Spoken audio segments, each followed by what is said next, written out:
오늘의 본문들을 보면 이런 중요한 세 가지 단어가 나옵니다.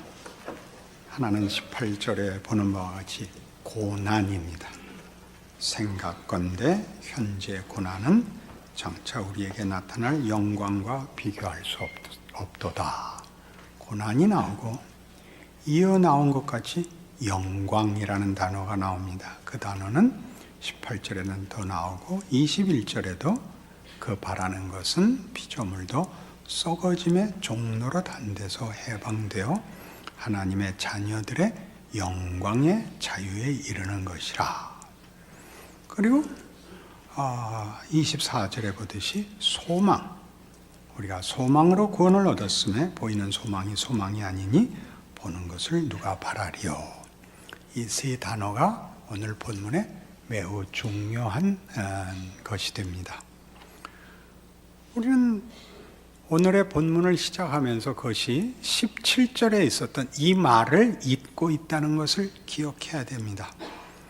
자녀이면 또한 상속자, 곧 하나님의 상속자요, 그리스도와 함께 한 상속자니 우리가 그와 함께 영광을 받기 위하여 고난도 함께 받아야 할 것이니라. 자녀이면 이라는 것은 일꾼이거나 노예거나 하는 신분, 지위와 대조되는 것이죠. 그것이 다만 일꾼에 불과하다면 일한 보수를 주면 끝이 납니다. 자녀는 다르죠. 보수를 주는 것이 아니라 기업을 물려주는 것이죠. 우리가 자녀라면 우리가 일한 만큼 대가를 받는 지위가 아니고 이 아버지의 기업을 이어받는, 유산을 이어받는 그의 상속자다. 그러려면 고난을 받아야 된다. 이렇게 성경이 얘기하고 있다는 것이죠. 이 문제는 매우 중요한 문제라서 우리 깊이 오늘 본문으로 다뤄야 할 것입니다. 오늘의 내용들은 이미 앞에 로마서 5장에서 언급이 되었던 것입니다. 한번 돌아가 보겠습니다. 로마서 5장 1절, 그러므로 우리가 믿음으로 의롭다함을 받았으니 우리 주 예수 그리스도로 말미암아 하나님과 화평을 누리자. 또한 그로 말미암아 우리가 믿음으로 서 있는 이 은혜에 들어감을 얻었으며 하나님의 영광을 바라고 즐거워하느니라. 화평은 됐고 완료됐고 하나님의 영광은 약속된 것입니다. 기다려야 되고 바라봐야 할. 그래서 그 사이 얻은 하나님과의 관계, 정상화된 관계, 우리 보통 얘기하는 구원과 구원의 목적, 하나님의 영광 사이를 이렇게 채웁니다. 3절, 다만 이뿐 아니라 우리가 환난 중에도 즐거워하나니 이는 환난은 인내를, 인내는 연단을, 연단은 소망을 이루는 줄 알미로다. 여기서 소망이라고 표시되어 있는 이 의미는 무엇을 바라는 것으로, 무엇을 내다보는 것으로가 아니라 그 목적지를 가르치는 것입니다. 그러니까 구원은 시작부터 완성까지의 시간적 길이가 있습니다. 이 목적을 이루는 방법으로 하나님은 고난과 환난을 정하셨다고 말하는 것이죠. 하나님이 예수 안에서 우리를 구원하여 자기의 자녀를 삼으시고 자기의 영광의 찬송이 되게 하시는 목적을 시작하십니다. 그리고 그것을 이루실 것입니다. 어떤 방법으로 어떻게 하실 것이냐?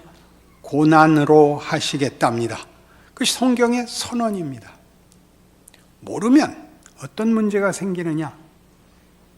인과응보가 대신 이해의 틀이 되죠. 잘하면 복받고 못하면 벌받는다. 이 틀은 하나님의 대원칙 중에 하나지만 하나님의 공의로우심의 중요한 질서이지만 그것은 하나님의 하나님 되심의 한 속성의 표현, 한 질서에 불과합니다. 하나님은 그것보다 크십니다. 인과응보에는 없는 것, 가장 쉽게 용서. 인과응보에는 있을 수 없죠. 용서, 회복, 사랑, 구원, 믿음 같은 건 들어갈 수가 없습니다. 예수로 말미암은 구원은 예수가 이미 인격이라는 걸 기억하셔야 됩니다. 그가 법칙이 아니고, 그렇죠? 그러니 하나님의 영광을 드러내시는 가장 대표적인 기뻐하시는 방법도 예수와 십자가였고, 우리를 완성하시며 우리로 그의 영광의 찬송이 되게 하는 방법도 고난으로 정하셨다라고 얘기합니다. 그러니 고난을 적극적으로 이해하셔야 되죠. 고난에도 불구하고가 결단코 아닙니다. 고난으로만입니다. 히브리서 2장 9절. 오직 우리가 천사들보다 잠시 동안 못하게 하심을 입은 자 곧 죽음의 고난 받으심으로 말미암아 영광과 존귀로 관을 쓰신 예수를 보니 이를 행하심은 하나님의 은혜로 말미암아 모든 사람을 위하여 죽음을 맛보려 하심이라. 그러므로 만물이 그를 위하고 또한 그로 말미암은 이가 많은 아들들을 이끌어 영광에 들어가게 하시는 일에 그들의 구원의 창시자를 고난을 통하여 온전하게 하심이 합당하도다. 자, 예수는 고난을 통하여 그의 구원을 이루시며 하나님의 영광을 완성하십니다. 고난, 예수의 고난, 십자가, 죽음, 수치와 고통과 그리고 죽음입니다. 죽음을 맛본다는 게 무엇일까요? 죽음은 최악의 상황입니다. 그렇죠? 죽음은 아무것도 아닌 것이 되는 겁니다. 죽음은 원래 성경식 이해에 있어서 죄란 하나님 없는 것입니다. 하나님이 없으면 생명과 진리와 승리와 영광의 근거가 없어집니다. 그것은 하나님으로부터만 나오기 때문입니다. 죄는 더 적극적으로 하나님을 거부하고 외면하는 것이었습니다.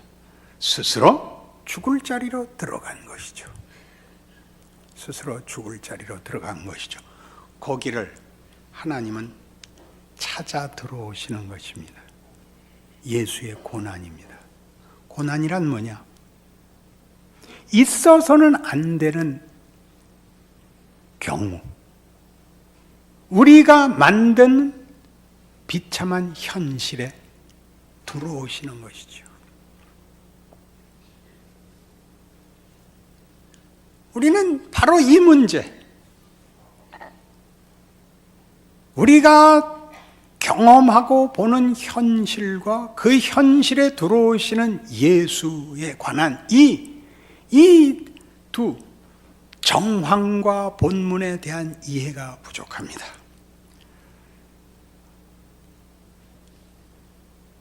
고난을 당한다는 것은 인생에 있어서는 모두가 겪는 보편적인 예외가 없는 현실임에도 불구하고 우리는 인과응보라는 틀 외에는 이것을 이해하는 다른 틀을 갖고 있지 못하기 때문에 기독교가 말하는 신앙의 신비를 놓치곤 합니다.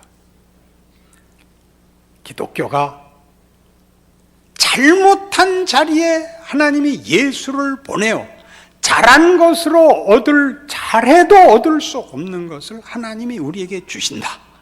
그게 은혜요. 그게 하나님의 능력이요. 사랑이라는 말을 담아내지를 못합니다.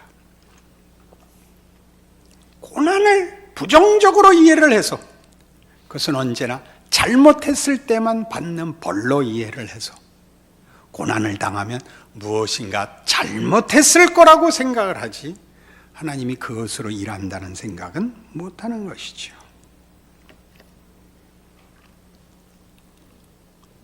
고난은 여러분 인생 전반에 걸쳐서 우리 인생에 있어서 현실이 됩니다. 아이들이 태어나서 언제쯤 고난이라는 걸 깨닫기 시작하냐 하면 사춘기가 되면서 깨닫습니다. 사춘기란 다른 것이 아닙니다. 인생이 기대와 다르다를 알게 되는 거죠. 인생이 기대와 다르다. 아무리 잘해도 안 되고 잘하려고 해도 잘해지지 않는다. 세상에 대해서 놀라게 되고 자신에 대해서 놀라게 되는 거죠. 그러니까 사춘기입니다. 철이 들려면 이 관문을 통과해야 됩니다. 이 의심의 관문, 불만의 관문을 통과해야 됩니다. 그래서 그때 참석하신 많은 젊은이들에게 도움이 되기를 바라는데, 젊었을 때에는 시간을 죽이는 방법 외에 이 문제를 풀 다른 실력이 없습니다. 생각을 하면 고달프기 때문에 시간을 죽여야 됩니다. 야구 구경 가고 설악산 가고 싸우고 아글아글 쓰고 시간을 죽이는 겁니다. 자신이 태어난 게 죄라는 걸 알거든요. 태어나서 이 꼴을 당하는 답이 없는 인생을 태어난 것으로 그래서 시간을 죽이고 있는 겁니다. 하나님은 왜 그렇게 하실까요? 몸체를 키우고 계십니다. 그때 큽니다. 키가 크고 체중이 늘고 지능이 늘고 경험하고 현실을 직시하게 되고 도망갈 수 없다는 걸 그때 배웁니다. 철학적으로 사변적으로 깨닫는 것이 아니라 도망갈 수 없는 현실을 너무나 충분히 확인합니다. 내가 어디에 속했는가? 내 한계가 뭔가? 내가 속한 사회가 무엇인가를 그때 배우죠. 그리고 거기에 세상은 원망을 놓고 마음에 안 드는 자를 죽이면 해결이 된다고 보복을 놓고 권력을 놓고 예수 믿는 자들에게는 예수를 넣어주시죠. 그러니 따지고 보면 우리가 어느 시대에 태어났고 어느 정치, 경제, 사회의 조건 속에 있었으며 어느 부모 또 어느 유전자를 가졌느냐는 사실은 차이가 없습니다. 그건 컨텍스트이기 때문입니다. 여기서 말하는 컨텍스트는 자기 자신의 정황입니다.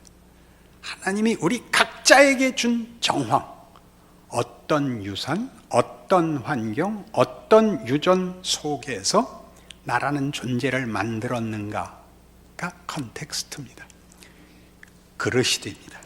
그릇, 급한 성격, 착한 마음, 무지, 경솔의 그릇이 됩니다.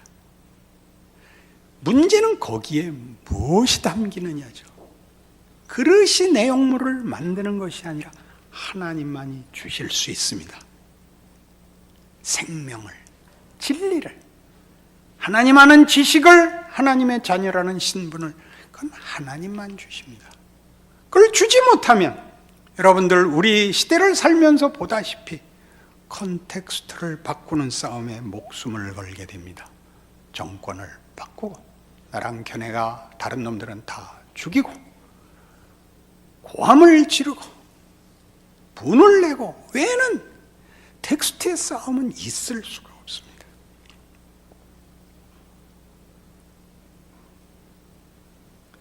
제랄드 시처는 그의 하나님의 은혜라는 책에서 자기가 당했던 사고를 이렇게 회고합니다.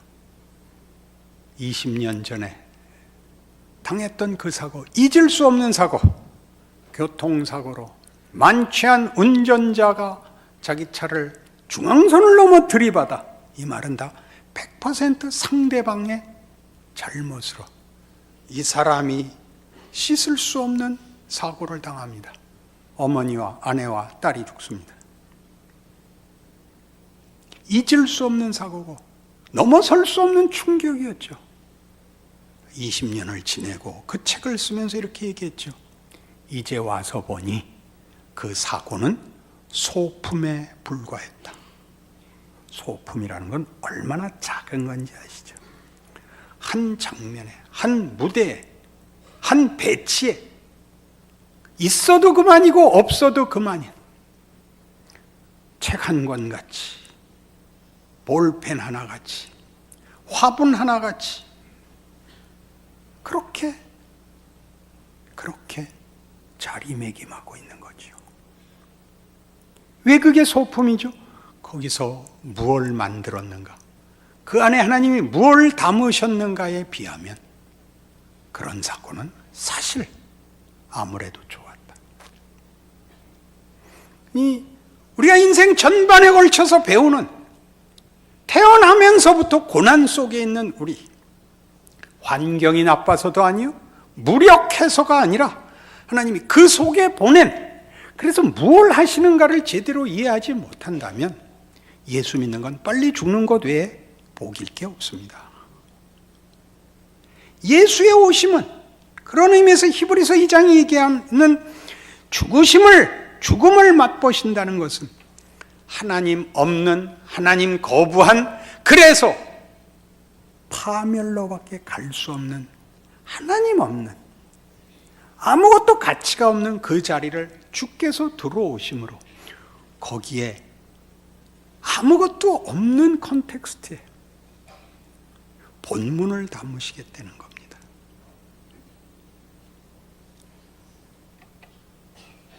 요즘은 별로 못 봅니다만 저 어렸을 땐 길거리에 그 가짜 장신구를 파는 사람들이 있었습니다.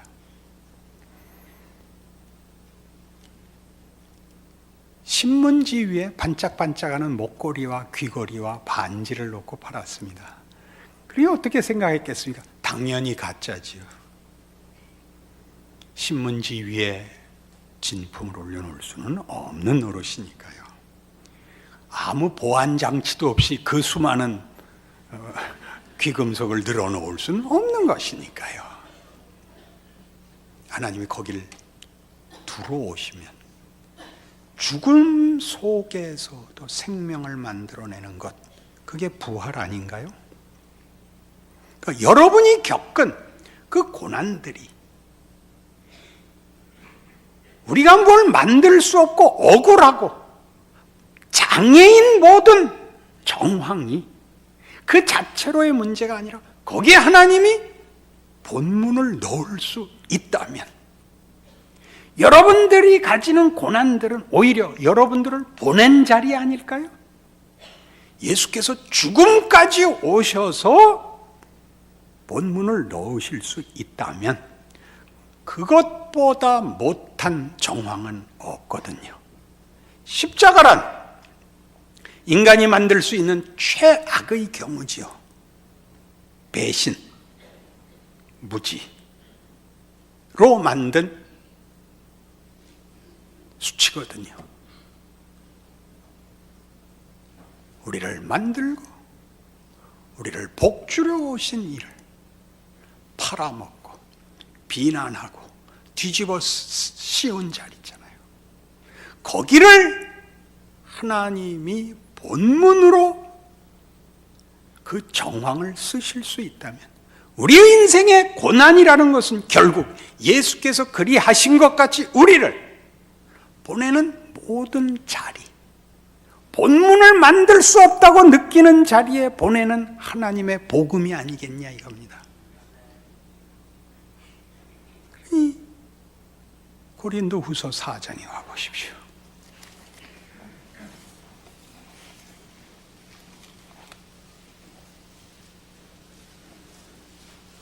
288페이지 고린도후서 4장 5절입니다.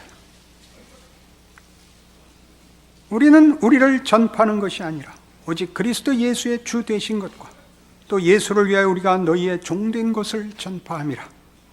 어두운 데에 빛이 빛이라 말씀하셨던 그 하나님께서 예수 그리스도의 얼굴에 있는 하나님의 영광을 아는 빛을 우리 마음에 비추셨느니라. 우리가 이 보배를 질그릇에 가졌으니 이는 심히 큰 능력은 하나님께 있고 우리에게 있지 아니함을 알게 하려 함이라.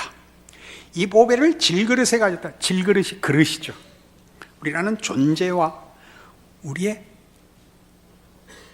의역을 하면 우리 이 보배를 질그릇 같은 삶에 가졌으니입니다. 그러니까 우리의 정황이 보잘것없죠. 우리의 정황이 우리의 지위나 우리의 능력이나 영향력이나 보잘것없죠. 거기에 우리가 이 보배를 질그릇에 가졌다죠. 다시 말하면 질그릇에 보냅니다. 뒤에 나오는 표현들을 제가 이렇게 의역을 하겠습니다. 우리가 사방으로 우겨쌈을 당한다. 답답한 일을 당한다. 박해를 받으며 거꾸러뜨림을 당한다. 예수의 죽음을 몸에 짊어진다. 이런 일을 당해도 괜찮다. 그럼에도 불구하고가 아니라 거기에 보내졌다는 걸 알라고요. 거기에 보내졌다고요. 거꾸러뜨림을 당하는 자들에게 보내지고 있습니다. 동일한 컨텍스트를 가짐으로 그들이 우리를 이웃으로 받아줄 것입니다. 거기에 우리는 예수를 담고 있는 것입니다. 우리가 컨텍스트 자체가 유능하고 흠없고 진실하고 헌신적이어야만 내용을 담는다고 생각하는 바람에 멋있는 그릇 만들다가 보내진 자리를 외면하죠. 보내진 자리. 이거 말고 어디를 가고 싶으세요? 어디를? 모두를 위하여 발언할 수 있는 자리? 그 이미 하고 계시는 겁니다. 우리 모두를. 우리가 없는 자리가 없게 하시는 자리로 보냄을 받죠. 그 모든 것에서 뭘 하죠? 우겨쌈을 당하여도 쌓이지 않고 답답함을 당해도 낙심하지 않고. 왜요? 우린 본문이 있죠. 누구? 예수 그리스도. 오늘 본문에 와보세요. 로마서로 와보시면 이 얘기를 하는 것입니다. 왜 고난이 있느냐? 다시 18절부터 봐요. 로마서 8장. 생각하건대 현재 고난은 장차 우리에게 나타날 영광과 비교할 수 없도다. 피조물이 고대하는 바는 하나님의 아들들이 나타나는 것이니 피조물이 허무한데 굴복하는 것은 자기 뜻이 아니요 오직 굴복하게 하시는 이로 말미암음이라. 그 바라는 것은 피조물도 썩어짐의 종로로 단 데서 해방되어 하나님의 자녀들의 영광의 자유에 이르는 것이니라. 피조물이 다 이제까지 함께 탄식하며 함께 고통을 겪고 있는 것을 우리가 아느니라. 그뿐 아니라 또한 우리 곧 성령의 처음 익은 열매를 받은 우리까지도 속으로 탄식하여 양자될 것 곧 우리 몸의 속량을 기다리느니라. 아직 시간을 가지고 있고 하나님은 우리 개개인을 구원하는 정도를 넘어 창조세계 전체를 회복하시려고 합니다. 모든 피조물의 회복을 목적하고 계십니다. 그래서 우리가 있는 겁니다. 예수를 믿고 나면 어떤 보상을 받느냐? 하나님의 구원 사역에 동참합니다. 우리가 보내지는 곳, 시간과 장소와 이웃들 앞으로 보내집니다. 그때는 어떻게 보내지죠? 그들과 동일한 조건 속에 들어가죠. 같은 컨텍스트 속에 억울한 자리, 무능한 자리, 무명한 자리에 들어갑니다. 그러니 여러분이 겪으시는 인생 속에서 여러분이 잘 됐는지 못 됐는지는 겉을 보고는 알 수가 없는 것입니다. 여러분이 잘 됐다고 생각하는 것에서 본문이 없으면 허망한 것입니다. 여러분들이 이해할 수 없는 정황에서 여러분이 본문을 가지게 된다면 여러분은 복된 것입니다.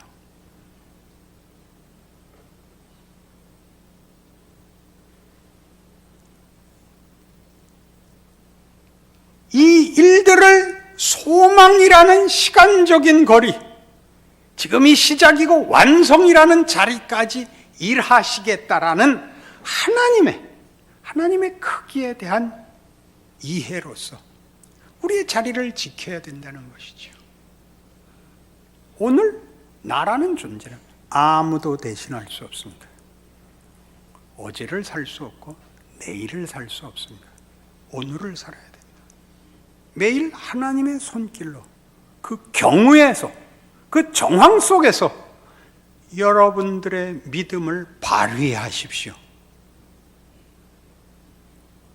오늘을 잊기 위해서 종말을 끌어당겨 쓰지 마시고, 어저께를 후회하여 오늘을 핑계대지 마시고, 지나간 건 지나간 것이고 오늘은 오늘을 살아야 할 것입니다. 이 크기 속에서 나 하나가 온 우주를 다시 회복하시려는 하나님의 일하심의 한 자리다라는 이해를 갖지 않으면 억울해서 못 살죠. 해답이 다 되지 않는 일투성입니다. 해결할 수 있는 건 거의 없습니다. 그 우는 자리에 들어가려는 겁니다. 우는 자들과 함께 울고 웃는 자들과 함께 웃는 것은 교황쯤 되어야 할 수 있는 행위가 아니라 보냄을 받은 자가 하는 것입니다. 두 개를 동시에 할 수는 없습니다. 가진 자리에 섰거든 가진 자 속에서 본문을 가지는 가진 자가 되시고, 빼앗긴 자거든 빼앗긴 자의 자리에서 본문을 가져 하나님의 일하심을 누리십시오. 증언하십시오. 어디가 더 나은 거냐? 예수는 가진 자로 오지 않았다만 기억하십시오. 가진 것은 죄가 아닙니다. 가졌기 때문에 놓칠 수 있습니다. 유능한 것은 큰 은사입니다. 그러나 그래서 놓칠 수 있습니다. 너무 그릇이 이뻐서 아끼고 아껴뒀다가 이사하는 날 깨뜨려 먹은 크리스탈 잔이 되지 마십시오.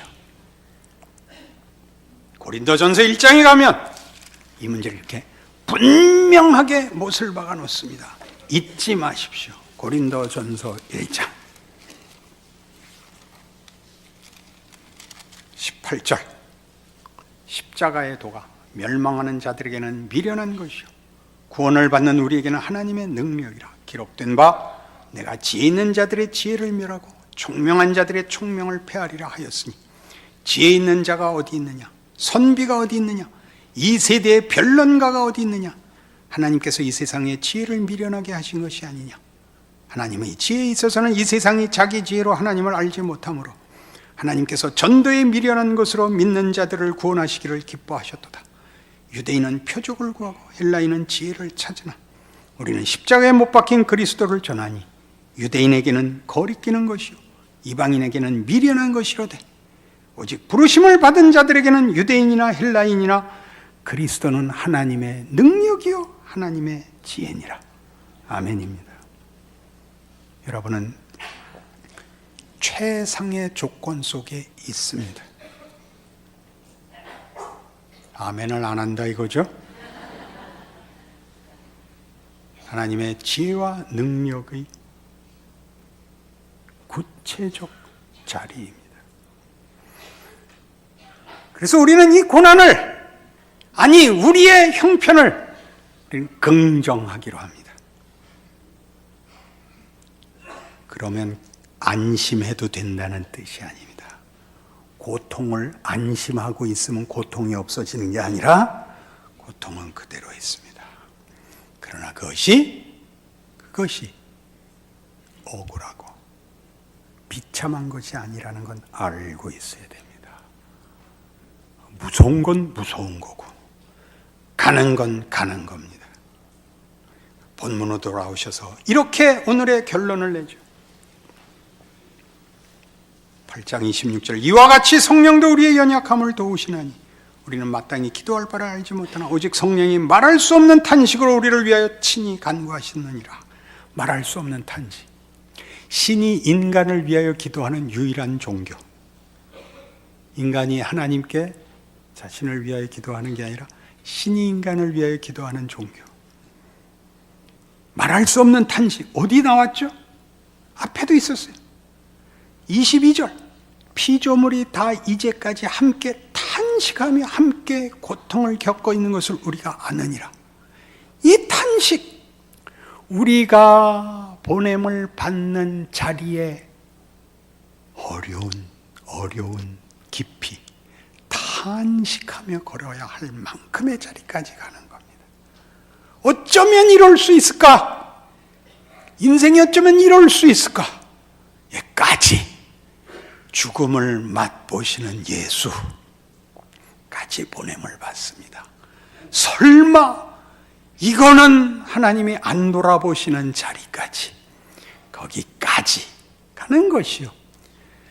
그 모든 것을 하나님이 얼마나 진심을 다하시는지 탄식하는 자리까지 힘을 다하여 하나님의 진심을 담아 일하고 있다고 합니다. 그 두 가지를 놓치지 마십시오.